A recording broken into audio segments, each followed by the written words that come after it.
тамошобинони арҷманд, сайри виртуалии навбатии мо дар толори дини зардуштии шуъбаи таърихи бостон ва асрҳои миёнаи осорхонаи миллии Тоҷикистон сурат мегирад. дар толори навбатӣ тавассути экспонатҳо, амсилаҳо, расмҳо ва дигар маводҳои ёрирасон оини яктопарастии ниёгони тоҷик инъикос гардидааст. тамошобинони гиромӣ, экспозитсияи толори мазкур аз мусаввараи шоҳ Виштосп шурӯъ мегардад. шоҳ Виштосп дар охири асри 7 ва ибтидои асри 6 пеш аз милод зиндагонӣ намудааст. падари шоҳ Виштосп Лӯҳросп ном дошт, ки шаҳри Балхро асос гузошта, сипас худро шоҳ эълон менамояд. ва баъд аз ҳукмронии падар, шоҳ Виштосп 30 соли дигар дар ин ҳудуд ҳукмронӣ намудааст. яъне шоҳ Виштосп баъди падари хеш 30 сол ҳукмронӣ намуда, яке аз давлатҳои паҳновар бо номи Орионвиҷро асос мегузорад. дар ҳамин даврон паёнбари ориёиҳо Зардушт зиндагонӣ намудааст. маънои калимаи Зардушт дорандаи уштури зард баён гардидааст ва Афлотун ин калимаро ситорапараст низ маънидод намудааст. бояд зикр намуд, ки олимон бар ин ақида ҳастанд, ки Зардушт чеҳраи воқеии таърихӣ буда, яъне шахсияти воқеии таърихӣ буда, дар рушди маънавии инсоният саҳми назаррас гузоштааст. падари Зардушт Гуштосп ва модараш Дуғдова ном доштааст. дар синни 30-солагӣ Зардушт ба пайғамбарӣ мабъус гардида, дини яктопарастии хешро ба шоҳ Виштосп пешниҳод менамояд. ва дар ҳамин нуқта бояд зикр намуд, ки то паҳн гардидани дини Зардуштия миёни мардуми ориёӣ бисёр худоӣ роиж буд, ки ин боиси парокандагӣ ва садди роҳи муттаҳид гардидани мардуми ориёӣ гардида буд. баъд аз оне ки Зардушт дини яктопарастии хешро ба шоҳ Виштосп пешниҳод намуд, шоҳ Виштосп ин динро мавриди омӯзиш қарор дода, баъдан онро пазируфт. ва худи шоҳ Виштосп омили асосии паҳн гардидани дини зардуштӣ дар ҳудуди Бохтар ва дигар ҳудудҳо гардидааст. дар китоби Авесто номи 16 кишваре дарҷ шудааст, ки номи ин 16 кишвар дар ҳудуди харитаи навбатӣ нишон дода шудаанд. ва бояд зикр намуд, ки бештар ин кишварҳо дар Осиёи Миёна ва Хуросон воқеъ гардиданд. китоби муқаддаси дини зардуштӣ Авесто мебошад, ки дар қисмати навбатии экспозитсия амсилаи китоби Авесто ба маъраз тамошо гузошта шудааст. Авесто аз калимаи юнонӣ гирифта шуда, маънояш гузориш ё дастур мебошад. ва тибқи ривояте бо фармони шоҳ Виштосп китоби Авесто дар 12000 пӯсти гов бо оби тилло нависонда шуда буд, ки аз 21 насл иборат мебошад. ва то замони ҳахоманишо ин китоб матнҳояш аз забон ба забон ва аз насл ба насл мерос гузошта шуда буд, ки дар натиҷаи ҳуҷуми Искандар мавриди оташ қарор мегирад.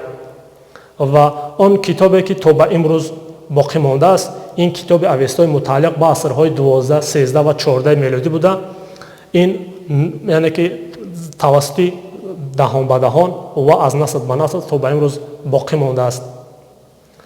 ва дар ин қисмат бошад амсилаи китоби мазкур ба маъраз тамошо гузошта шудааст, ки шиори асосии мардуми зардуштӣ бо забони авестои хомата хухта хуваста, бо забони паҳлавӣ хумониш хуговиш хувишта буда, бо забони тоҷикӣ мешавад пиндори нек, гуфтори нек ва кирдори нек. дар дини зардуштия ё худ дар китоби Авесто ду қувва арзҳастӣ дорад: қувваи некӣ ва аҳриманӣ, яъне қувваи некӣ ва бадӣ, аҳурамаздоӣ ва аҳриманӣ. ва дар қисмати болои навбатӣ экспозитсия 10 фариштаи расмҳояшон ба маъраз тамошо гузошта шуданд, ки инҳо фариштаҳои некӣ буда, ёварони аҳурамазд мебошанд.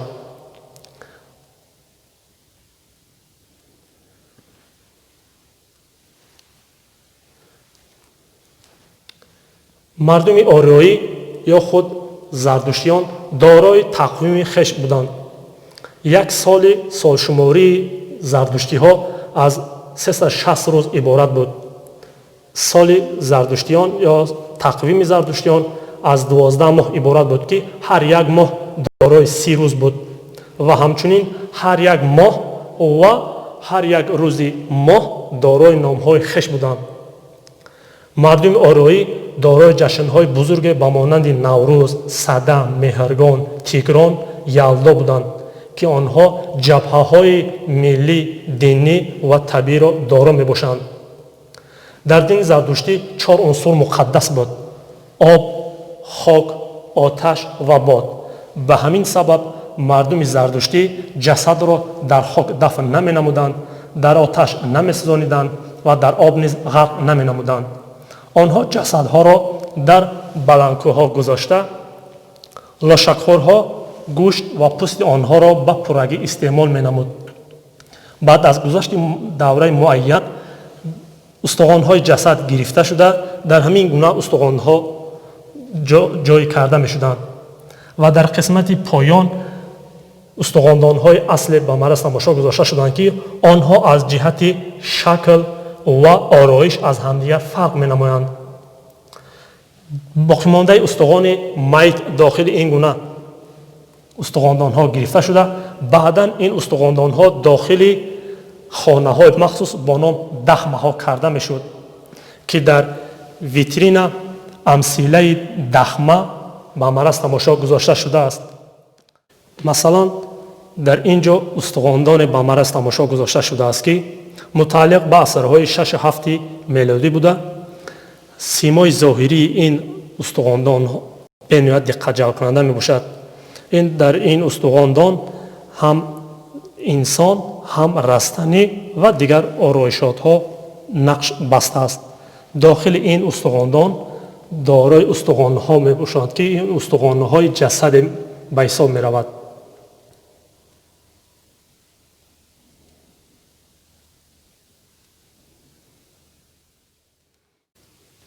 дар устухондони навбатӣ тарзи дигари ороиши қисмати беруни устухондон дида мешавад. дар дохилаш бошад ҳамон устухонҳои ҷасадҳо гирифта шудаанд.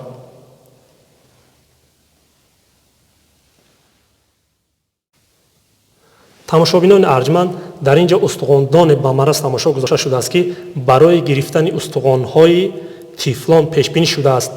ҳаҷман ин устухондон хурд мебошад, зеро боқимондаи устухонҳои тифлон ҳаҷман ҳам хурд мебошанд.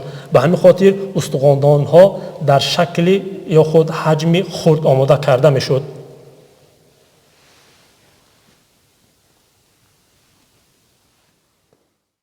устухондони калонтарине, ки аз ҳудуди имрӯзаи Тоҷикистон бозёфт гардидааст, мутааллиқ ба асрҳои 1 ва 3 мелодӣ мебошад ва ин устухондон дар маркази толори зардуштия ба мараз тамошо гузошта шудааст.